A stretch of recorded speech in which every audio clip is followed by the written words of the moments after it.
Hey y'all, thanks for being here. I am going to walk you through an acrylic painting today. I'm doing a botanical piece. This is the finished product. I think it took me about an hour and a half. I've done similar pieces, so I kind of knew what I was going to think about when I went in on it, so I could bang it out pretty quick. But yeah, I'm just gonna do a voiceover and talk through things that I was thinking about. I paint in acrylics. So yeah, thanks for being here, thanks for watching, and I hope you enjoy.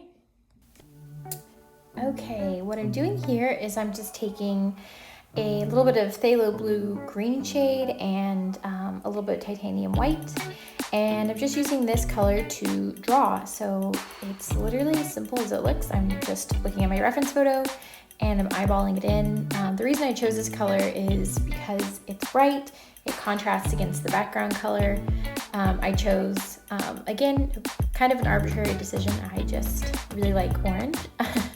Whenever I tone a background, which is to just color it in something other than white, I tried to choose something that is like a medium tone, so not something really light or not something really dark. So yeah, I really like that color combo. And now I'm going in with a low intensity green, which just means it's a green that I've mixed with quite a bit of red to make it more neutral. So it looks pretty bright and vibrant here, but you'll see as this painting unfolds, the greens I choose will be progressively more and more saturated in color. So yeah, I just like to give myself a starting point that's a little bit darker and less intense, and then I slowly build up. Like here I'm using a paint that has a little bit more phthalo. The first layer had a little more like hooker's green and oxide green in it, so I'm just slowly building up saturation. On this round, I'm not really going for 100% accuracy. I'm just sort of trying to get the values right, which a value is just on a scale of 1 to 10, 10 being the darkest, 1 being the lightest. I'm just trying to get how dark or light something is. Yeah, and not worrying too much about details. And if you notice, the brushes that I'm picking are pretty large. They're like, I think size 12, and this is only like an 8 by 10 canvas, so it's not very big. The reason I choose larger brushes, especially in the beginning stage, is because I'm really just trying to get in big values and big shapes. I'm not trying to be precious with details, especially at this stage. I'm just blocking in values and colors, and that's kind of all I'm doing at this point. And with the copper, I'm doing, in order to mix a copper, I sort of looked at it and I realized that it was a very, very low intensity red-orange. So again, the opposite of a red-orange is a green, so I'm able to use some of the green from the foliage to bring down the intensity, making it more of a neutral. So I'm just blending those together. And again, I'm not going for perfect accuracy, I'm just sort of hinting at values and colors. And now I'm mixing up my background color. I think the reference photo, my background was just a white. And so I'm choosing a ultramarine blue because it pulls a little bit more like violety than the phthalo I used in the greens, and so I thought there was just enough contrast, and I really like using ultramarine as a background for foliage. I think my favorite go-to is like a pink color, but this is a pretty close second. I just think it makes the pinks and oranges and the copper pop, and then it looks surprisingly good with greens.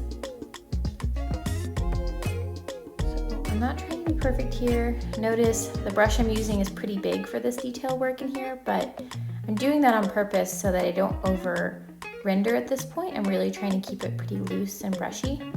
It's easy to overpaint, and people always ask me, how do you keep from overpainting? And the biggest kind of one word or one sentence piece of advice I can give on that is paint with a big brush.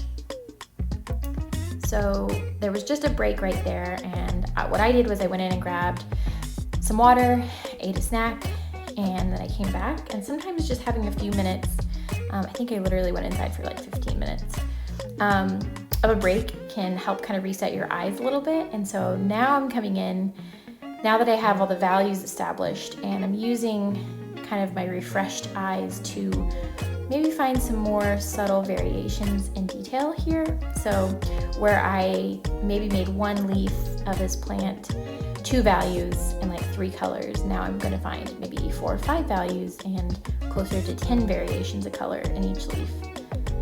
So just a little bit more information than I did my first pass, but I'm still trying not to overwork it at this point. So I'm going to try to let some of the decisions I made in my first pass still show through.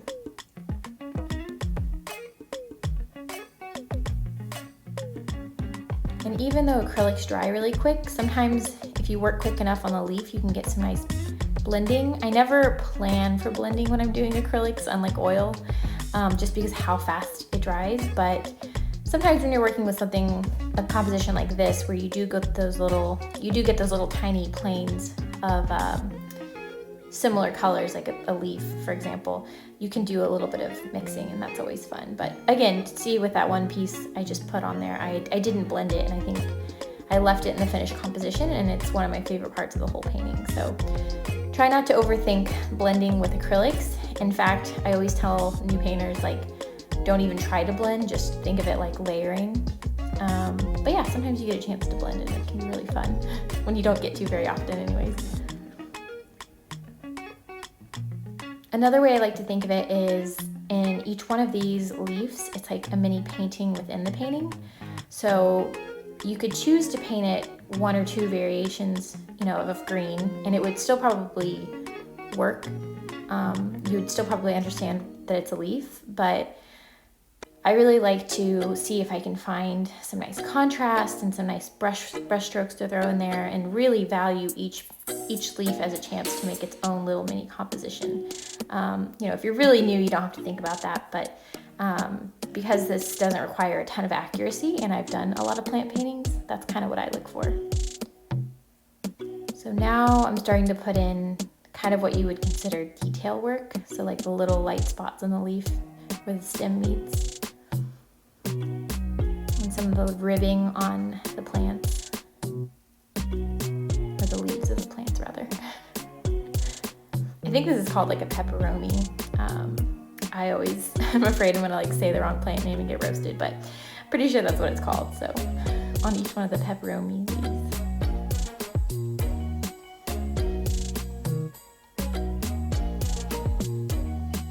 Yeah, and I've moved down at this point. This is the first time the whole painting that I've used a brush size that's really small. And so I'm just doing that last little layer of information with a tiny brush. But the rest of the painting I used a very, very large, bright brush. So a big, flat, broad brush.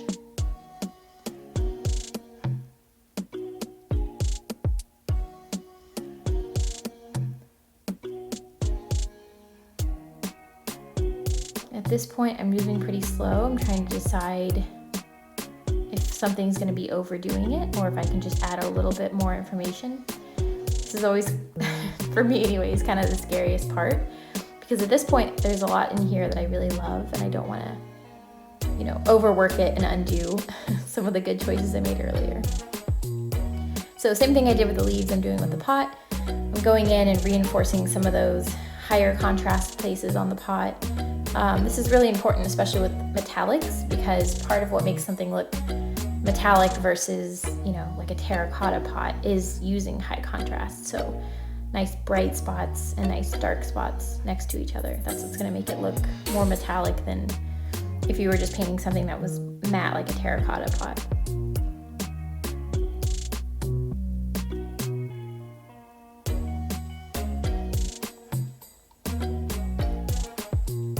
Okay, and now I'm going in with that same ultramarine blue and white mixture, and I always love this part because it's kind of like cleaning it up, and you get to really see some of those decisions you made in the leaf process really begin to pop, because you can kind of clean up where maybe the bigger brush, you got a good value and a good color, but you weren't able to be super accurate. I feel like when you go in with a brush, you can fix some of those inaccuracies, and it really helps the painting kind of come together. This is always my favorite part to watch when I edit or rewatch my videos, is watching the edging kind of bring out the leaves.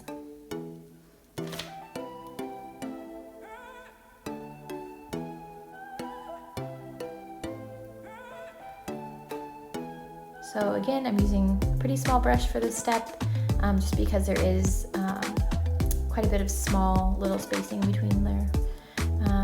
Yeah, and as far as like the rest of it, filling it in, I already filled a lot of it in on the first pass, so I'm just kind of bringing up the value where I need to.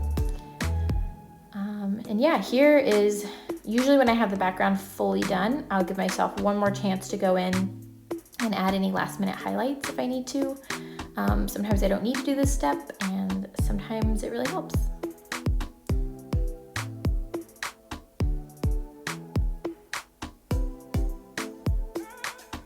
One more set of highlights on that copper pot. Yeah, and here is the finished product.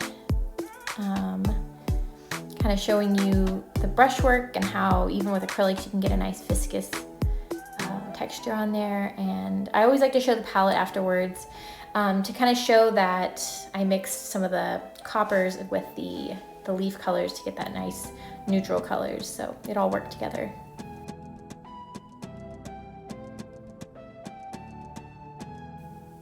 So thanks for watching, and feel free to subscribe to this YouTube channel. You can also follow me on Instagram under the username @NotSorryArt. I hope you have a great rest of your day. Thank you.